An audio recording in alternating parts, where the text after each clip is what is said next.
Hello साथियों। Math competition class Amit sir की class में आपका बहुत बहुत स्वागत है। साथियों, आज की क्लास में हम ग्राफ ग्राफ के बारे में सीखेंगे। आंकड़ों का चित्र निरूपण, कौन कौन से ग्राफ होते हैं। सबसे पहले हम फर्स्ट, जिसका नाम है दंड ग्राफ, उसे बार ग्राफ भी बोलते हैं या स्तंभ ग्राफ बोलते हैं, के बारे में पूर्ण जानकारी लेंगे। साथियों, इसमें क्या होता है, दंड ग्राफ या बार ग्राफ या स्तंभ ग्राफ में इस तरह से स्तंभ बनाए जाते हैं। ये स्तंभ किस प्रकार बनाए जाते हैं, किस बेस पे बनाए जाते हैं, आप उसको सीख लें। जैसे 4 स्टूडेंट हैं, ABCD। ये 4 स्टूडेंट के गणित विषय में अंक आए। एक बच्चा है A, उसके 20 अंक आए, तो मैंने 20 तक इस तरह से 20 को टच करते हुए, यहाँ से चित्र से ही पता लग रहा है, चित्र से भी पता लग जाएगा आपको कि ये इसके 20 अंक प्राप्त हुए हैं इसे। ऐसे ही अगर हम 20 स्टूडेंट की बात करें तो 20 स्टूडेंट को कितने अंक प्राप्त हुए, आप इसको इससे मिला दें, इसके टॉप को, तो इसको 30 अंक प्राप्त हुए हैं। 20 स्टूडेंट को कितने अंक प्राप्त हुए हैं, 30 अंक। ऐसे C स्टूडेंट की बात करें तो C स्टूडेंट के टॉप को हम वाई एक्स से मिलाना है, जो भी इसका टॉप है उसको वाई एक्स से मिला दें, तो आपको यहाँ से पता लग जाएगा कि इसे 50 अंक प्राप्त हुए हैं। और ऐसे ही D जो स्टूडेंट है, ये इनके नाम हैं, स्टूडेंट है, एक का नाम कुछ भी हो सकता है, मैंने ABCD मान लिया, 4 स्टूडेंट हैं, उनके गणित में अंक प्राप्त हुए हैं, उसका दंड ग्राफ हमने बनाया है। अगर इसकी बात करें D की, तो D स्टूडेंट को इसका टॉप मिलाया तो 25 अंक प्राप्त हुए हैं। 20 और 30 के बिल्कुल बीचम बीच 25 अंक से प्राप्त हुए हैं।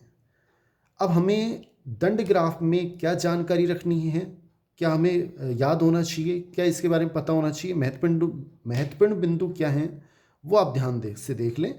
पहली बात कि इसमें जो बार ग्राफ होता है, इसमें स्तंभ बनाए जाते हैं, उन स्तंभ की चौड़ाई बिल्कुल समान होती है। प्रत्येक स्तंभ की चौड़ाई बिल्कुल समान होती है। मतलब आप समझ लें कि जो ये स्तंभ हैं, ये पहला स्तंभ है, इसकी चौड़ाई ये वाली, यहां से यहां तक की चौड़ाई, जितनी चौड़ाई ये होगी, अगले स्तंभ में, प्रत्येक स्तंभ में इस स्तंभ की चौड़ाई ये वाली, ये चौड़ाई बिल्कुल समान होगी। प्रत्येक स्तंभ की चौड़ाई हमेशा बराबर होगी। किसमें? स्तंभ ग्राफ में, बार ग्राफ में। आगे हम पढ़ेंगे आयत ग्राफ, उसमें बराबर नहीं होती है, वो हम उसके बारे में अलग से पढ़ेंगे। पहले आज हम केवल स्तंभ ग्राफ के बारे में पढ़ेंगे। तो स्तंभ ग्राफ में जितने भी स्तंभ हैं, उनकी जो चौड़ाई है, ये हमेशा बराबर रहेगी। महत्वपूर्ण बिंदु है, प्रत्येक स्तंभ की चौड़ाई हमेशा समान होती है। अब इसकी ऊंचाई या लंबाई, इसको हम ऊंचाई भी बोल देते हैं या लंबाई बोल देते हैं, ये किस पे डिपेंड करेगी? ये डिपेंड करेगी चर के मान पर। ये चर हैं और ये चर के संख्यात्मक मान हैं। एक्स अक्ष पे तो हम चर लेंगे और वाई अक्ष पर चर के मान लेंगे, चर के मान। ये स्टूडेंट, ये इनके अंक। अब चर का मान अगर अधिक होगा, जैसे C चर है, C स्टूडेंट है, इसका मान सबसे अधिक ही 50 अंक प्राप्त करता है, 50 में से 50। एक पेपर 50 अंक का हुआ और उसने 50 में से 50 अंक प्राप्त किए, तो इसकी जो ऊंचाई है स्तंभ की, वो सबसे ज़्यादा है। ऐसे ही A स्टूडेंट ने सबसे कम अंक प्राप्त किए, तो इसकी ऊंचाई या लंबाई सबसे कम है। तो हमें क्या याद रखना, इसमें महत्वपूर्ण बिंदु है, स्तंभ की लंबाई या ऊंचाई चर के मान पर निर्भर होती है, अलग अलग होती है। जो इसकी चौड़ाई है वो तो समान होती है, लेकिन ऊंचाई अलग अलग होती है। किस पर निर्भर करती है? चर के मान पर निर्भर करती है, चर के मान के समानुपाती होती है। चर के मान का समानुपाती मतलब चर का मान बढ़ेगा तो ऊंचाई बढ़ेगी, चर का मान कम होगा तो ऊंचाई कम हो जाएगी। तो हमको क्या याद रखना है, दो बातें हो गई। जो आयत ग्राफ इसमें दंड ग्राफ है उसमें जो स्तंभ है या बार ग्राफ हैं, प्रत्येक स्तंभ की चौड़ाई तो क्या होती है, समान, और ऊंचाई अलग अलग होती है।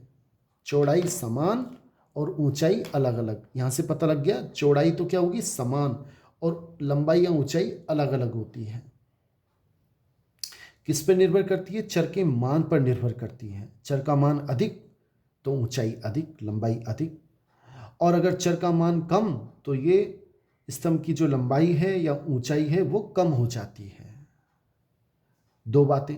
तीसरी बात हमें क्या याद रखनी है कि इसमें जो स्तंभ होते हैं उनके बीच में जो अंतराल है, ये जितनी इसकी जितनी बीच की दूरी होगी, दो स्तंभों के बीच हमेशा दूरी समान रहेगी। दो स्तंभों के बीच यानी प्रत्येक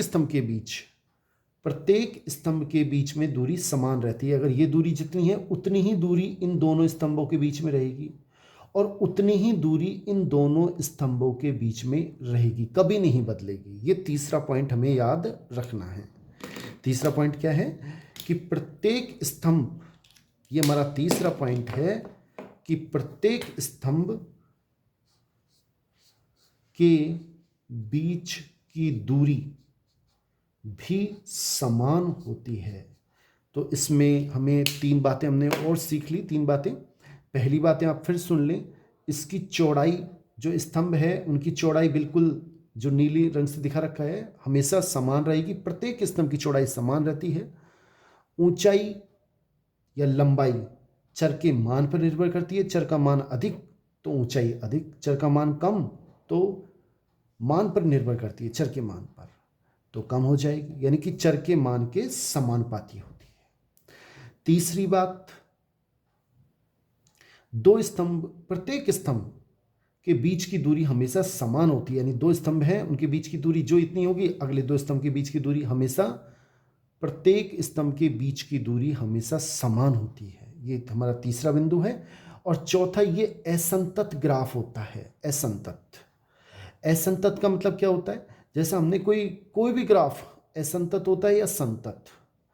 असंतत ग्राफ वो होता है जिसमें जैसे हमने पेंसिल से इसको बनाया, ऐसे बनाया, अब हमको फिर पेंसिल उठानी पड़ेगी यहाँ से।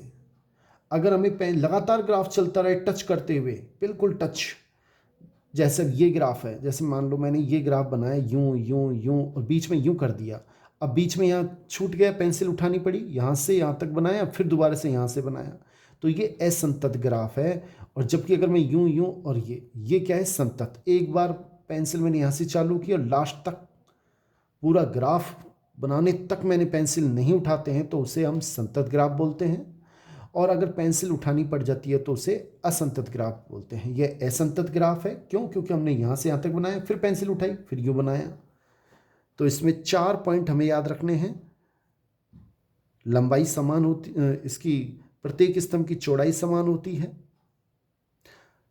प्रत्येक स्तंभ के बीच की जो दूरी है वो समान होती है।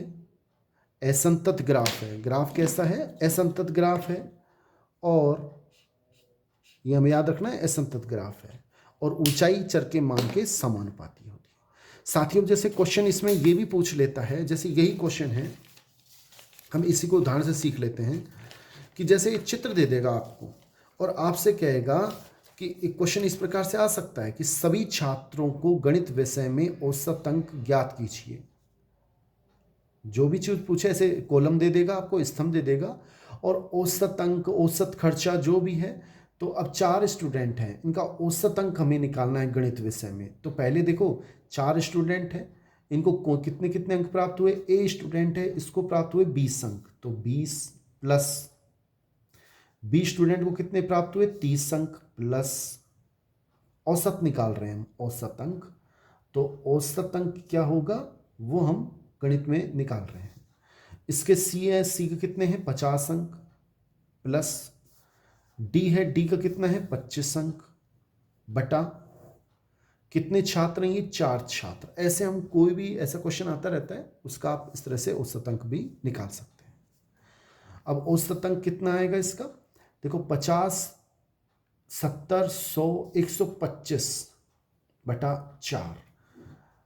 4 का भाग लगा देते हैं 125 में, 4 तिया 12, बिल्कुल कट जाएगा, 5 उतार लेंगे, 4 एकम 4, एक बचेगा 0.0 उतार ली, 4 दूनी 8, 2 बचेंगे, फिर 0 उतार ली, 4 पंजा 20, अब कट गया, यानी कि 31.25 ये हमारा औसत अंक है। इस तरह से अगर आपसे कॉलम चित्र दे दिया जाए और औसत अंक निकलवाए तो आप बिल्कुल सीधा सा है वाई अक्ष पर मिलान करके उसके जितने भी अंक हैं उन सबका टोटल जितने हैं उनका सबका भाग दे दें।